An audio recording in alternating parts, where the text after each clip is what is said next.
ज्ञापन किस चीज़ का आज? सर आज हमने ज्ञापन दिया है ईवीएम मशीन बैन होनी चाहिए और देश में जो ईवीएम मशीन से वोट हो रहे हैं कहीं ना कहीं जनता को लग रहा है कि कहीं ना कहीं कुछ गड़बड़ तो है। तो हम चाहते हैं कि ईवीएम मशीन पूरी तरह से ख़त्म होकर और बैलेट पेपर पर चुनाव हो। अभी तेलंगाना में भी कांग्रेस की सरकार बनी, अगर ऐसा होता तो फिर और राज्यों में भी जो जहाँ कांग्रेस की सरकार है वहाँ फिर बीजेपी की आती। जहाँ जहाँ कांग्रेस की सरकार नहीं है, आपको मैं बता दूं, ओनली एक तेलंगाना जो है कांग्रेस के हाथ में आई है। बाकी 3 ऐसे राज्य हैं जहाँ पर कांग्रेस की लहर थी और वो लहर यूँ मान के चलो कि आप वो बीजेपी में तब्दील हो गई। अब लोग बोलते हैं कि मोदी जी के चेहरे पर वोटिंग हुई है, तो मैं कहती हूँ कि अब की बार बैलेट पेपर पर चुनाव करके देख लीजिए, आप पता लग जाएगा कि किसकी सरकार बनती है और किसकी नहीं बनती है। माननीय अशोक गहलोत जी ने इतनी सारी योजनाएं दी थी, जनता को सारी योजनाएं पसंद आ रही थी।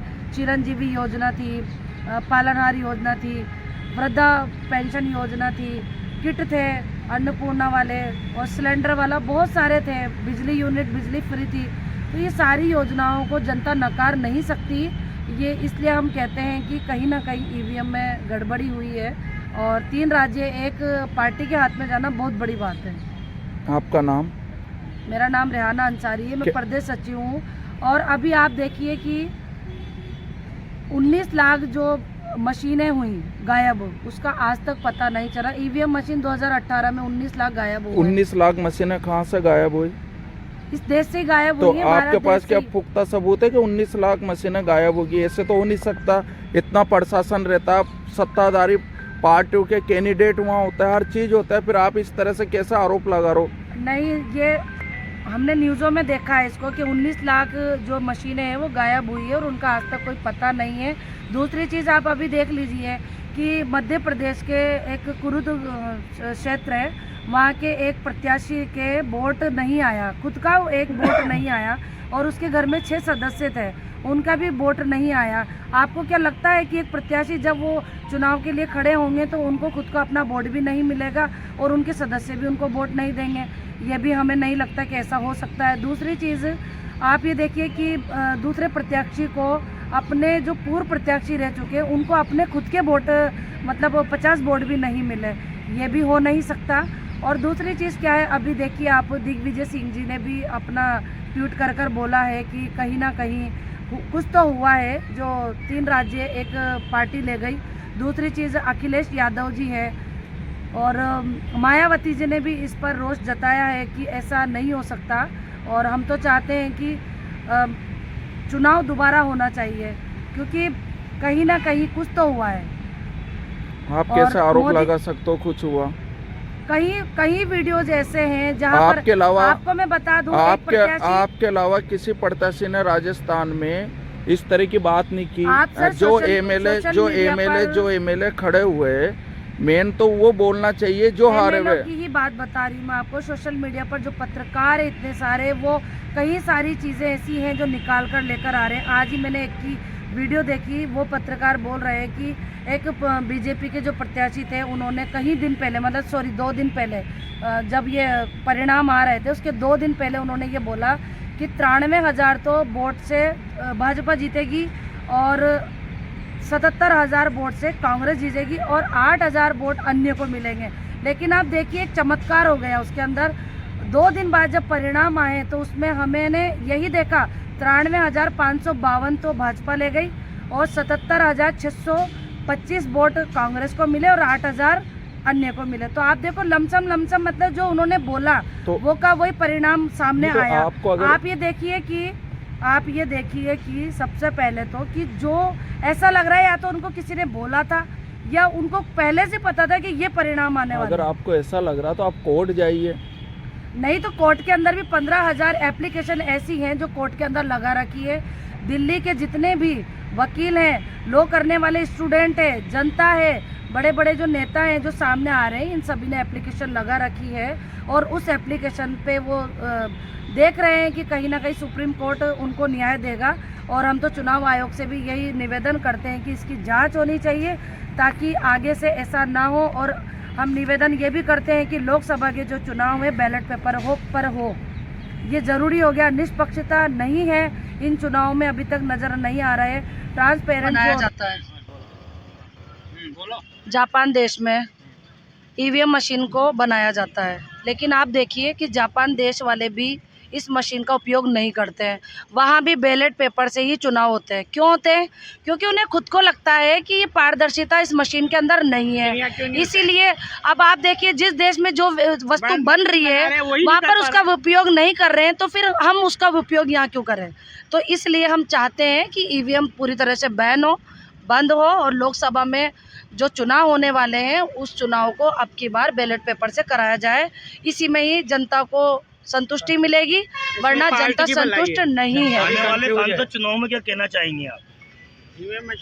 आने वाले टाइम में हम यही कहेंगे, अगर बैलेट पेपर पर चुनाव हुए तो हम गारंटी देते हैं आपको कि कांग्रेस पार्टी ही विजयी होगी। आप देखिए, जब ये मतदान पेटियां जब खुली तो आप ये देखिए कि मतदान पेटियों में सबसे आगे कांग्रेस पार्टी चल रही थी। मतदान पेटियों में मध्य प्रदेश हुआ, राजस्थान हुआ, कहीं पर भी देखो, छत्तीसगढ़ में हर जगह हमारी कांग्रेस आगे चल रही थी। लेकिन जैसे ही ईवीएम की गिनती शुरू हुई, कांग्रेस पिछड़ती चली गई। तो कहीं ना कहीं हमें लगता है कुछ ना कुछ तो है। इसलिए हम चाहते हैं कि बैलेट पेपर पर ही चुनाव हो, और तभी हम जाकर सब संतुष्ट होंगे। ओके, धन्यवाद। मैडम ने बताया कि EMI मशीन में गड़बड़ी को डालने की वजह से आप धरना दे रहे, इस पे आपका क्या कहना है? ये जनहित की समस्या हो चुकी है और पूरे राजस्थान या पूरे देश के अंदर इस विषय को लेके बड़ा बवाल मचा हुआ है। उसी संदर्भ में आज हम कांग्रेस कार्यकर्ता यहाँ पे आए और सभी ने ये निर्णय लिया कि जो जनहित के लिए सबसे महत्वपूर्ण ज़रूरी है, बैलेट पेपर पे यदि मतदान होता है तो जनता उससे संतुष्ट है। तो हमारी राजस्थान सरकार और भारत सरकार से यही अनुरोध है, यही निवेदन है कि जनता हित को देखते हुए, जनता की भावनाओं को देखते हुए आप आगामी जो चुनाव आएँ वो बैलेट पेपर के माध्यम से कराएं, ताकि हर मतदाता को ये महसूस हो सके कि मेरे मत का सही उपयोग हुआ है और जिस प्रतिनिधि को मैंने चुना है वो प्रतिनिधि, मेरा मत उसी प्रतिनिधि को गया है। मैं पूर्व पार्षद उमर CID आज आप सबसे भी यही अनुरोध करता हूं, और जिला कलेक्टर के यहाँ हम आए हैं, ज्ञापन हमारे पास है। आज हमने ज्ञापन को मोबाइल के माध्यम से भी जिला प्रशासन के और राज्य सरकार, केंद्र सरकार के हवाले किया है। सोमवार को इस ज्ञापन को हम वापस यहाँ पर जिला प्रशासन को कलेक्टर साहब के माध्यम से भेजेंगे। ये हमारा पैगाम है, और मैं आप सबसे भी गुजारिश करता हूँ कि ये जो EVM है, इसके अंदर जितनी भी गड़बड़ियाँ हुई है उसका समाधान तभी हो सकेगा जब हम बैलेट पेपर से मतदान करेंगे। जय हिंद, जय भारत। लेबू करो इसे तोड़ में चाली में। अच्छा, आज आप यहाँ क्या लेना है सभी लोग? आज हम सभी लोग यहाँ पे EVM मशीन का विरोध करने आए। EVM हटाओ और लोकतंत्र बचाओ। पूरे राजस्थान के अंदर हर बूथ से वोट होने के बाद ये शिकायत मिली है कि 5 साल के अंदर जो EVM मशीन का एक दिन का काम होता उसमें हैंग भी हुई है, और कई जगह लेट चुनाव का कारण भी यही बनी है। माननीय मुख्यमंत्री जी और प्रधानमंत्री जी नरेंद्र मोदी जी लोकतंत्र की बात करते हैं, विकास की बात करते हैं, सबका साथ सबके विकास की बात करते हैं, तो EVM से ही चुनाव क्यों करवाते हैं? बैलेट से करवाने से क्यों डरते हैं? जब वो कहते हैं कि हम पूरा सत्ताधारी में आ चुके हैं, पूरी जनता ने हमको चुन लिया है, तो माननीय श्री नरेंद्र मोदी जी से हमारा ये सवाल है कि वो EVM मशीन से क्यों वोट करवा रहे हैं? बैलेट से चुनाव करवाने में क्यों डरते हैं जब वो इतने बड़े विकास की बात करते हैं? बैलेट में क्या टाइम लगता है ज़्यादा, EVM में तुरंत काम होता।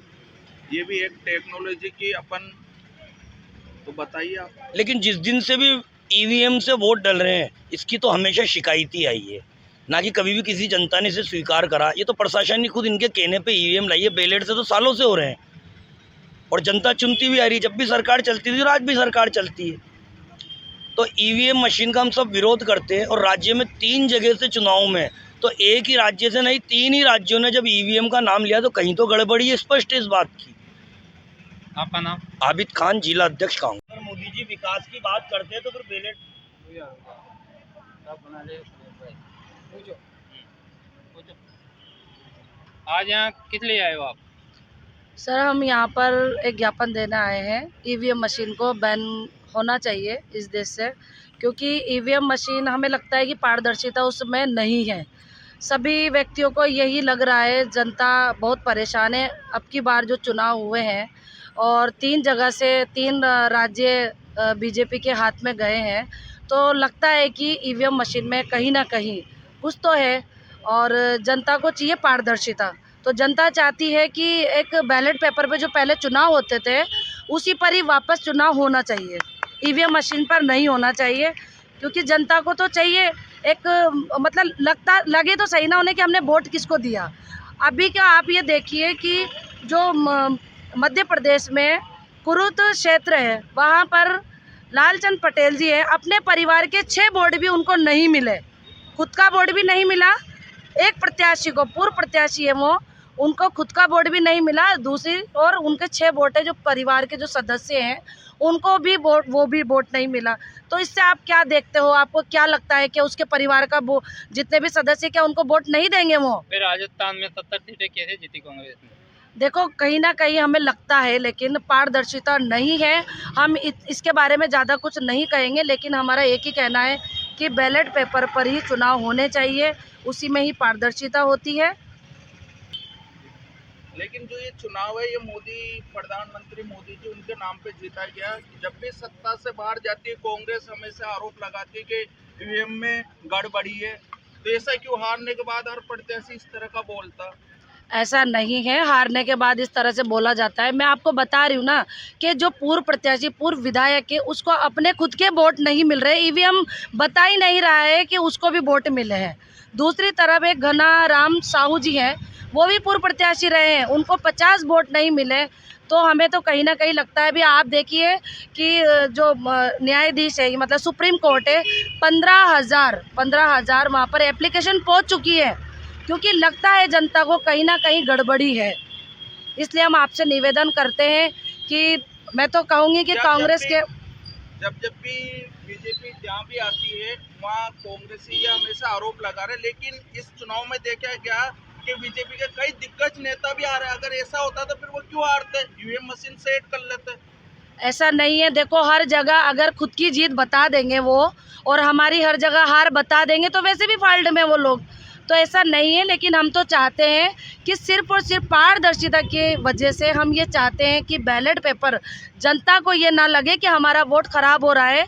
और एक ये भारत देश एक लोकतांत्रिक देश है, एक संविधान पे चढ़ने वाला देश है, इसलिए बैलेट पेपर जरूरी होना चाहिए। कांग्रेस पार्टी के जो सब में बड़े नेता माननीय राहुल गांधी जी, उनका अभी तक कोई बयान नहीं आया, वो एकदम स्थिर है।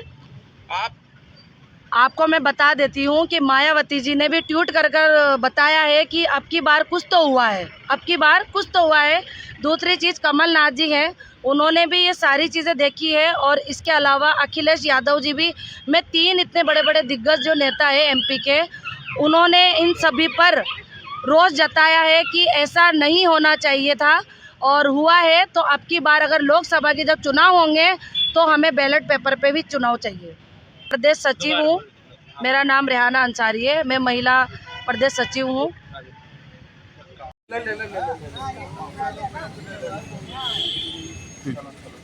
कांग्रेस पार्टी जिंदाबाद। अरे नारा मत लगाओ, ऐसे आ जाओ तुम। अभी मत लगाओ, अरे भैया अभी मत लगा, वीडियो में मत लगा। अरे वीडियो मत लगा, बस हो गया। एक कलेक्ट्री भी आएगी इधर।